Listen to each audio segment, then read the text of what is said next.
Dear students, I welcome you all in this online course on fecal sludge management. I am Professor R C Gaur.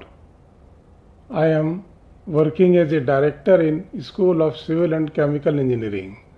I have an experience of 30 years in this field.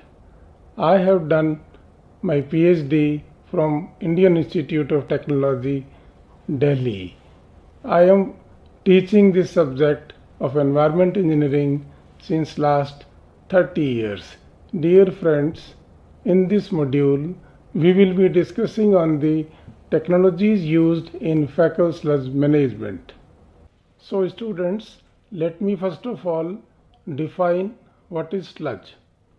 Sludge is the semi-solid portion of sewage. The fecal sludge is mainly the human excreta, also known as night soil commonly. It is organic in nature and ready to decompose, means it is putrescible. Putrescible means the sludge which is going to decompose easily and quickly. Now let us define what is sludge digestion. Decomposition or digestion of sludge means its conversion to stable form, that is inorganic in nature. Putrescible organic matter like fecal matter quickly starts decomposing and produces offensive and harmful gases. This conversion from organic to inorganic state can take place in either in presence of oxygen or in absence of oxygen. In presence of oxygen, it is called aerobic decomposition, and anaerobic when there is no oxygen. The reaction is chemical, and as it is done by bacteria, that is a living agency, so it is known as biochemical reaction. Now let me tell you what is BOD. BOD is the biochemical oxygen demand. Actually, the organic matter has two components. One can be decomposed by bacterial action, that is known as biodegradable, and other is known as non-biodegradable. The demand of oxygen imposed by aerobic bacteria to convert the biodegradable organic matter into inorganic matter at certain temperature is known as biochemical oxygen demand. As the reaction proceeds and more of organic matter is stabilized, the further demand keeps on reducing. In first 5 days, approximately 2/3, that is about 67% of BOD is satisfied. Now let me discuss the aerobic decomposition.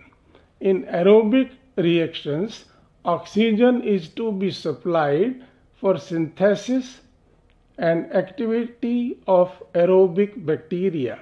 This requires a lot of oxygen, and this is costly also.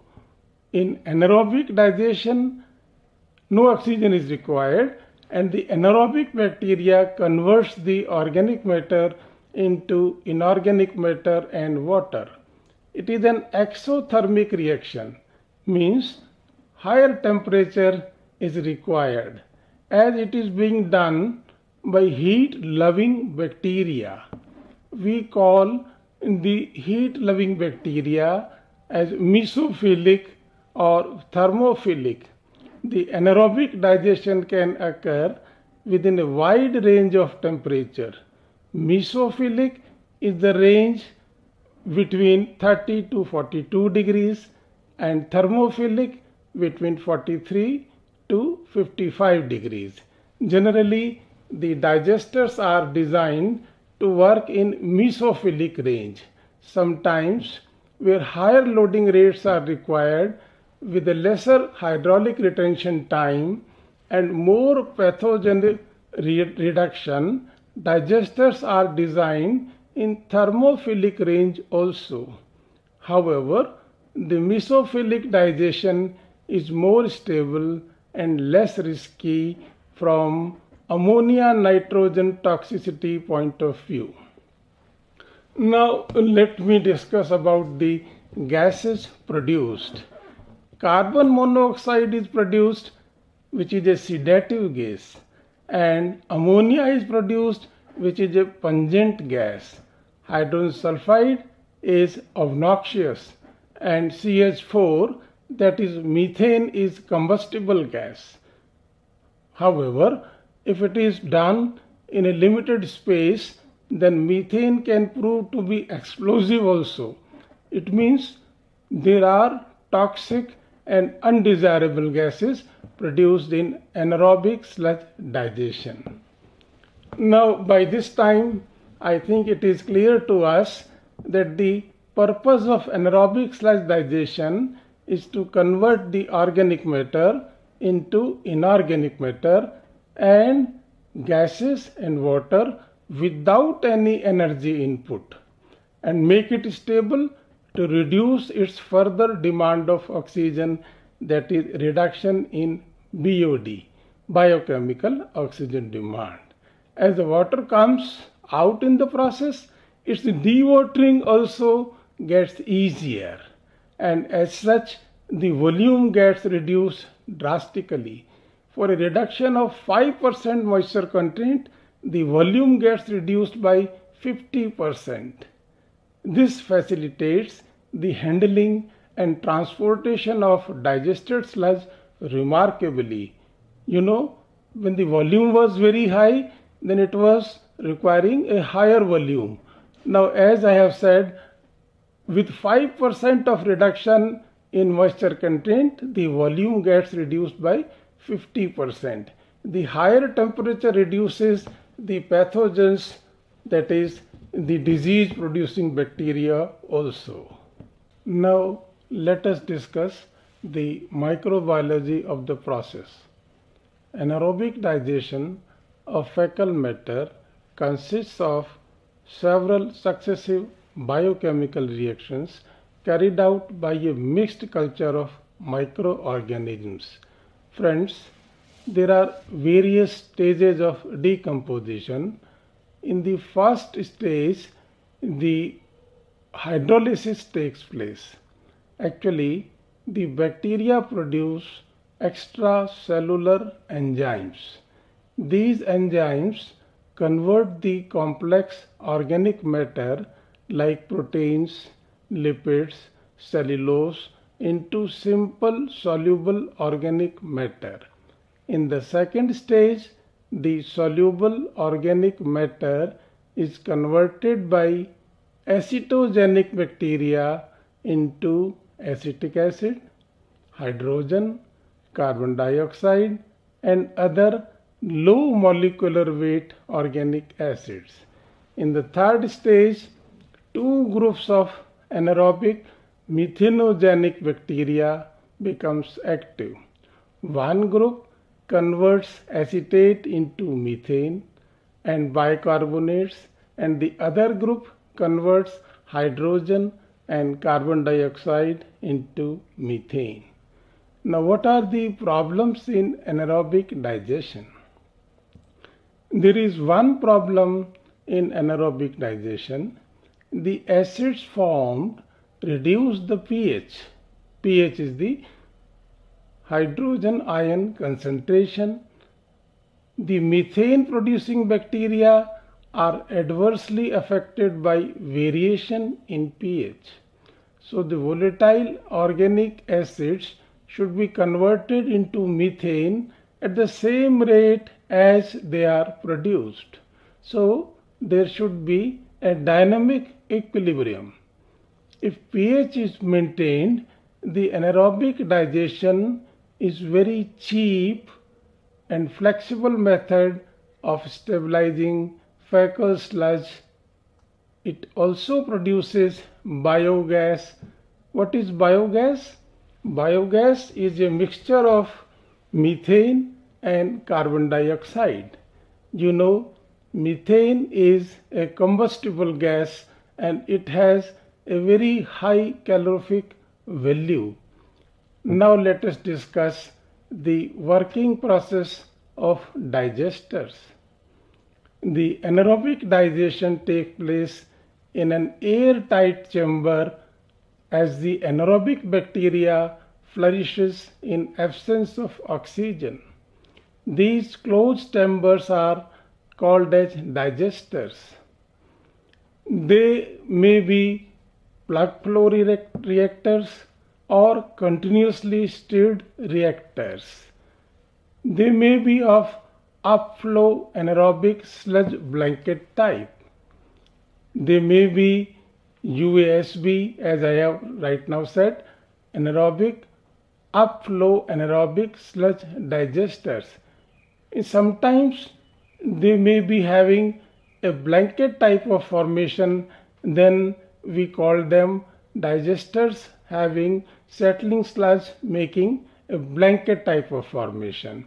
In anaerobic baffled reactors, it may be anaerobic baffled reactors, which is an improved septic tank having series of baffles which increases the retention time.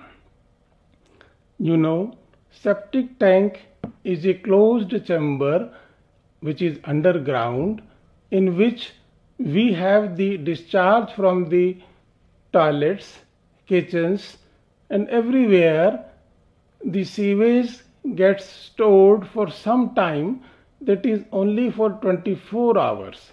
So the septic tank acts as a sedimentation tank.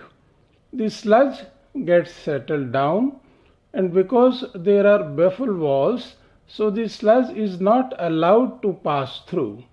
Sludge gets reduced in volume by the bacterial action and the anaerobic reaction takes place.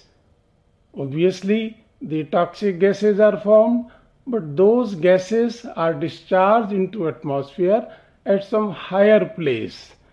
But the problem is this, that whatever effluent is being discharged from the septic tank is also sometimes having higher BOD.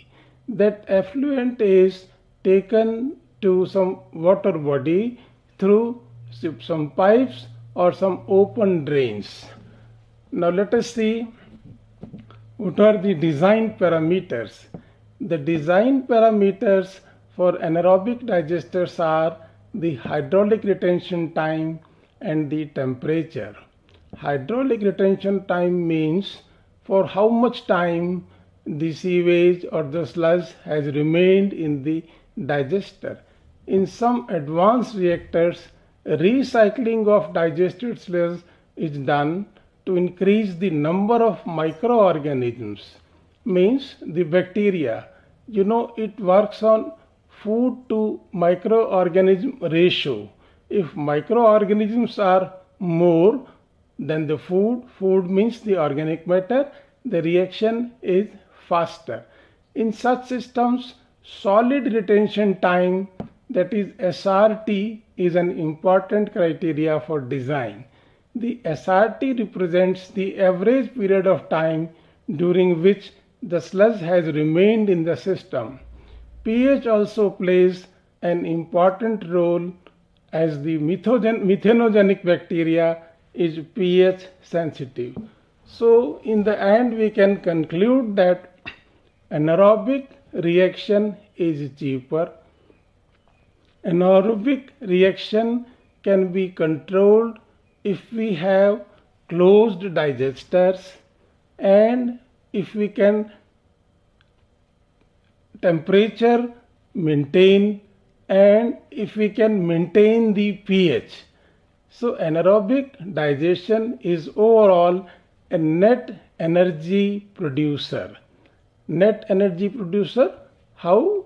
Because we are having the biogas produced and we have not invested anything. We have not supplied oxygen exteriorly. No oxygen is there. Without the presence of oxygen, without giving external heat or anything, we can produce biogas, we can digest the fecal sludge, we can make it stabilize, we can discharge it continuously.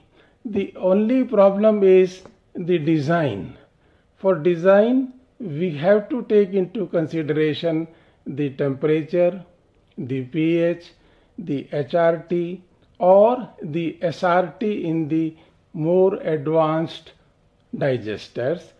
Finally, it is a desirable process, particularly for the fecal sludge. Dear friends, for sewage it may be a difficult choice because the concentration of excreta is very less. In sewage, we have only suppose 0.1% of the solids, but in fecal sludge we are having most of the solids because it is only the sludge and some small water for ablution. So in such conditions where we can separate the sludge from water or we can get it in semi-solid condition, anaerobic sludge digestion is the best alternative. The only problem is this, that how to separate the water. So sometimes we have to make it thick, sometimes we have to collect it isolately, means we provide, unfortunately in some conditions we are not in a position to providing flushing water. So when no water, a large quantity of water is not there, it is only the fecal sludge and some water 1 to 3 liters for the ablution, then the anaerobic sludge digestion is the best. So we can conclude that if we are having fecal sludge, if we are intending to do it by anaerobic digestion, only some small calculations are to be done. We have to make the digesters underground. We have to maintain the temperature. Friends, when it is underground, when we have some excavation, then below the ground the temperature remains constant for whole of the year. Let me tell you, suppose it is 4 to 5 meters below the ground, then temperature remains about 25 degrees centigrade only throughout the year.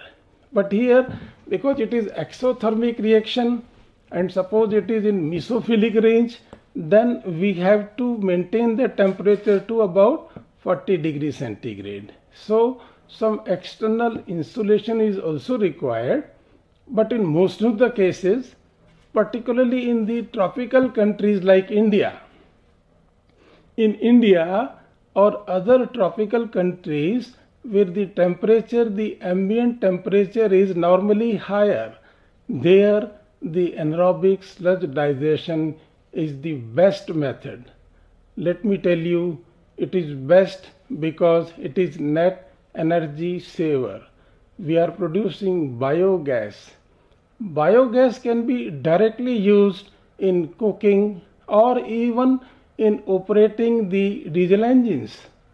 It can be mixed with other fuels. We can have dual fuel engines where the biogas can be utilized. So as biogas can be utilized and the other gases can be filtered. As I have already spoken, we have discussed that there are some gases like carbon monoxide, like hydrogen sulfide, like nitrogen, but those can be filtered or removed. And whenever we are using the biogas for heating, then there is no problem.